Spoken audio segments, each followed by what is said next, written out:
Everyone, আজকে আমি আপনাদের সাথে কাঁঠালের এঁচোড়ের দারুণ সুস্বাদু একটা রেসিপি শেয়ার করব। এখানে আমি একটা কাঁঠাল নিয়েছি। এই কাঁঠালের কিছুটা অংশ দিয়ে এই এঁচোড়টা রান্না করব। তো প্রথমে কি করতে হবে, এখানে একটু সর্ষের তেল নিয়ে হাতে এবং বটিতে মাখিয়ে নিতে হবে ভালো করে। তাহলে কাঁঠালের যে একটা কষ আছে, আঠা আছে, সেটা আর বেশি লেগে থাকবে না। তো হাতের মধ্যে ভালো করে এই সর্ষের তেলটা মাখিয়ে তারপর কাঁঠালের বোটার অংশটা কেটে ফেলে দিচ্ছি। আর এই কাঁঠালের কিছুটা অংশ দিয়ে আমি এঁচোড়টা রান্না করব, তাই কিছুটা কাঁঠালের কিছুটা মানে অর্ধেকের একটু কম কেটে নিলাম।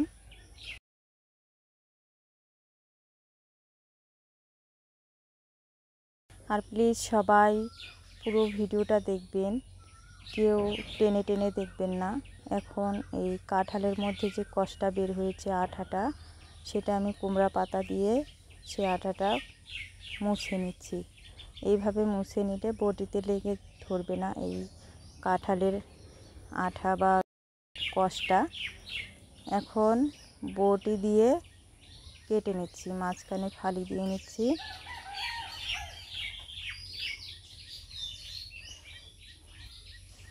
এরপর আমি এইরকম পিস পিস করে খোসা ছাড়িয়ে নিব, বোটার অংশ থেকে কেটে ফেলে দিচ্ছি।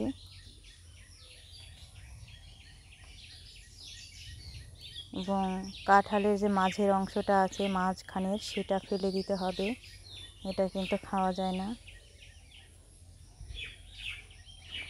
খোসাটা এইভাবে ছাড়িয়ে নিতে হবে, সবুজ অংশ যাতে না থাকে সেইভাবে খোসাটা আপনারা ছাড়িয়ে নেবেন।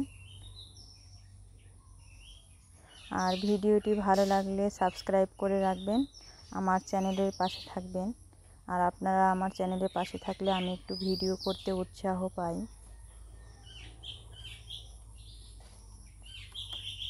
খোসাটা ছাড়িয়ে নেওয়ার পর এইভাবে পাতলা পাতলা করে এবং ছোট ছোট পিস করে কেটে নিচ্ছি।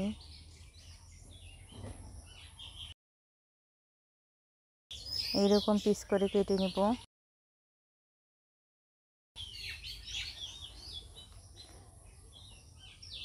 আমি এখানে কাঁঠালের বিচিটা সহকারে নিয়েছি, আপনারা চাইলে কাঁঠালের বিচিটা ফেলে দিতে পারেন। কাঁঠালগুলো এইভাবে পিস পিস করে নেওয়ার পর পানি দিয়ে ধুয়ে নিয়েছি। আর ধুয়ে নেওয়ার পর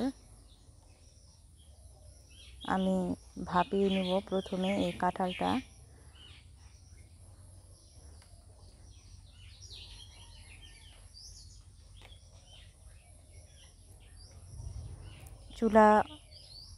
গ্যাসের চুলায় আমি একটু ভাপিয়ে নিচ্ছি, কিন্তু আমি এই কাঁঠালের এঁচোড়টা রান্না করব মাটির চুলায়। তো যাই হোক, অনেকটা পানি দিয়ে হলুদ গুঁড়া দিয়ে তারপর এই কাঁঠালগুলো দিয়ে দিলাম।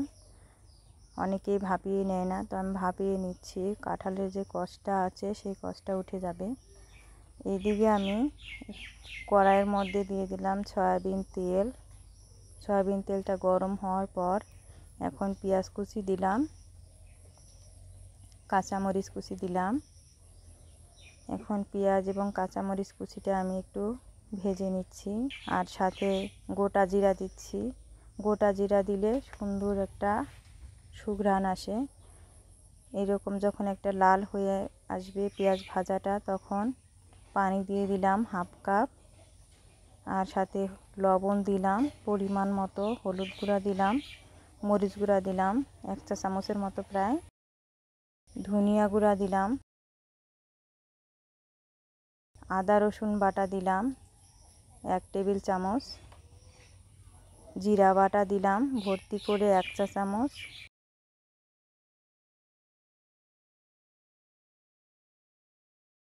দারচিনি এবং ছোট এলাচ দিলাম।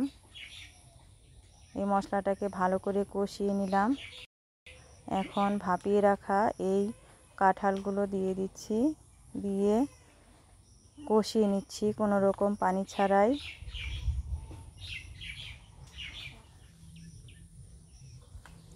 এখন আমি এখানে দিয়ে দিচ্ছি পানি। একটু বেশি করে পানি দিব, আর পানি দিব না। তো এইরকম যখন পানিটা দিয়েছি, এই পানি দিয়ে একবারেই কাঁঠালটা আমি রান্না করে নেব, কাঁঠালের এঁচড় করে নেব। তো ঢাকনা দিয়ে ঢেকে দিলাম। ঢাকনাটা খুলে দিয়ে এখন দিয়ে দিলাম ভাজা জিরার গুঁড়া। নামিয়ে নেওয়ার পূর্বে অবশ্যই আপনারা একটু ভাজা জিরার গুঁড়া দিবেন। তো জিরার গুঁড়া দিয়ে আমি 2 মিনিট সময় জাল করে কাঁঠালের এঁচড়টা পরিবেশন করে নিলাম। কাঁঠালের এই এঁচড় দেখতে যেমন সুন্দর হয়েছে, তার চেয়ে খেতে বেশি দারুণ সুস্বাদু হয়েছে। আপনারা বাসায় একবার হলেও ট্রাই করবেন।